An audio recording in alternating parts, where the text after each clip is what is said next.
Basking in the light of truth, the mission statement of this channel is seek truth, expose lies.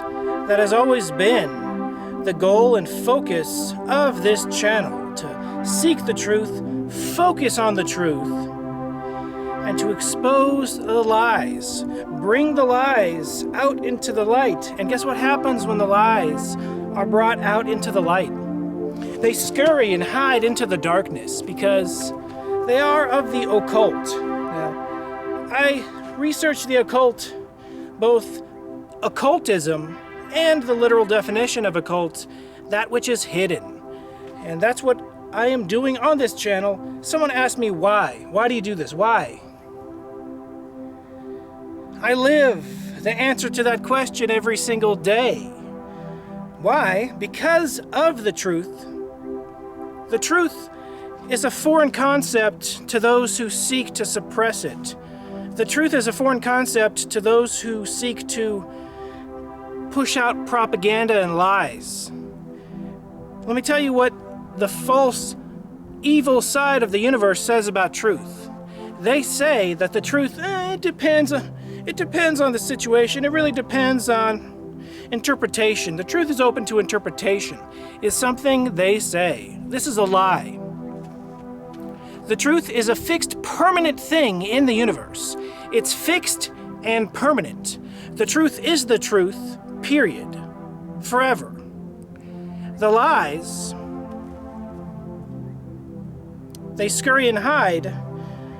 The lies can be permanent, but people engrossed and engulfed and completely surrounded by lies, especially lies of webs that they have woven themselves or have gotten tangled up in, they can move on over to the true side. They can move on over to the good side. Believe it or not, there is yin and yang in the universe. There is good and evil. The same people that say, truth is a matter of interpretation, those exact same people also say, evil is a matter of interpretation. Evil doesn't really exist, is what they say. The reason they say that is because it's convenient, because they're slipping on the slippery slope into the evil side. That's why.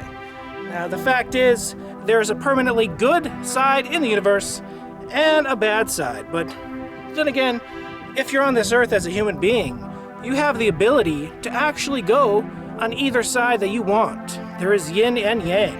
And from birth to death, my choice is the good side. My choice is the true side. I seek to expose the lies, focus truth, focus on truth, seek truth. If you're actively seeking truth, you're going to find it. If you blindly accept what someone tells you,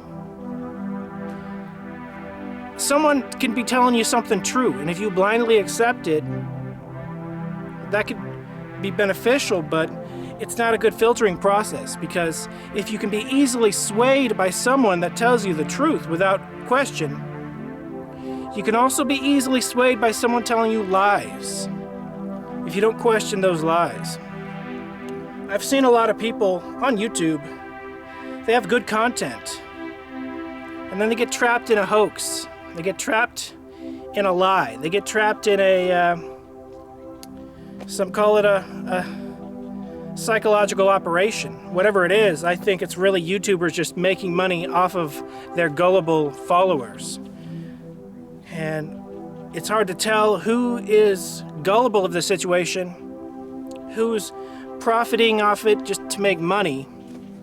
I can tell you one thing.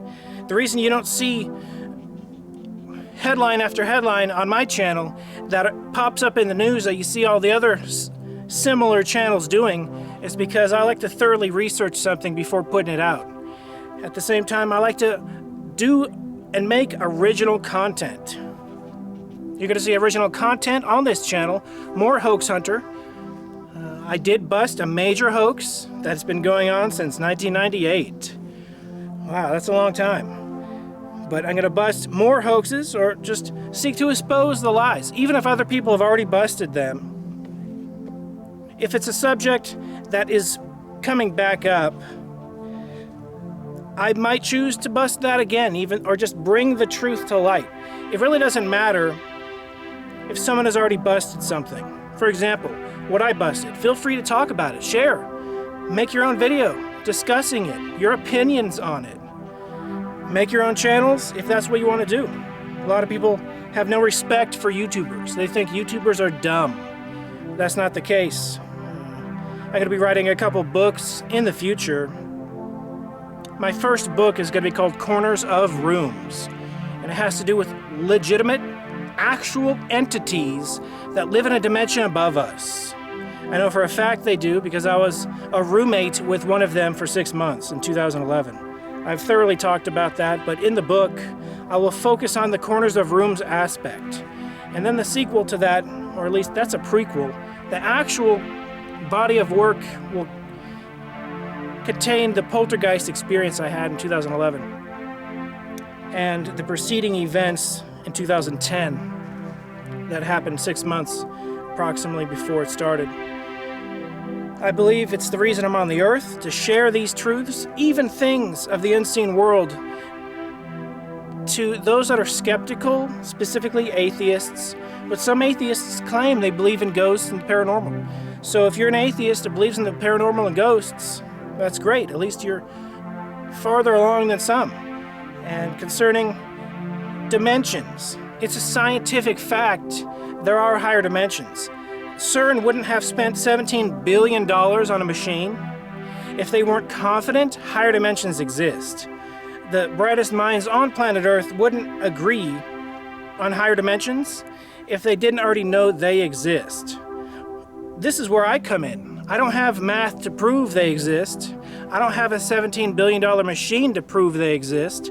I have first-hand contact with these entities. They're invisible because they are in a higher dimension. Let me just draw a picture for you real quick.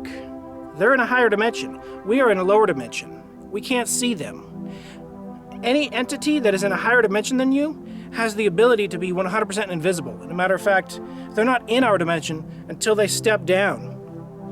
There's like an in-between that they can step into where they can manipulate objects in our dimension, our physical 3rd/4th dimension. We are in the 3rd/4th dimension because we can't exist, we can't occupy space without occupying time. As Einstein taught us, time and space are permanently interconnected. But these higher dimensional entities, they exist. They will be the focus of my occult investigations. I do read occult books, but not to practice occultism. In the 1800s, the term mysticism and spiritism was popular because it was a term used to hide the fact that what mysticism and spiritism really is, when you get down into the occult books, is it's sorcery, summoning demonic entities. That's the heart of mysticism and spiritism. Shamanism goes into the realm of someone's religion. Shamanists, even voodoo, Vodun, goes into the realm of contact with demonic entities. Now, in no way, shape, or form am I going to demonize or talk negatively about people that practice shamanistic beliefs or voodoo, Vodun, because they were raised in that. But I will expose what I know about it to the best of my ability. And really, the people I seek to expose are people that knowingly are doing something that's wrong. They have no ethics. Their conscience exists, but they say no to that good guy on their shoulder. And they seek to propagate lies, and they seek to suppress the truth. That is the exact opposite of this channel. My mission statement again: seek truth, expose lies. I thank you for watching. Stay tuned for more videos in 2017. This has been John Razimus with the John Razimus channel. Be seeing you.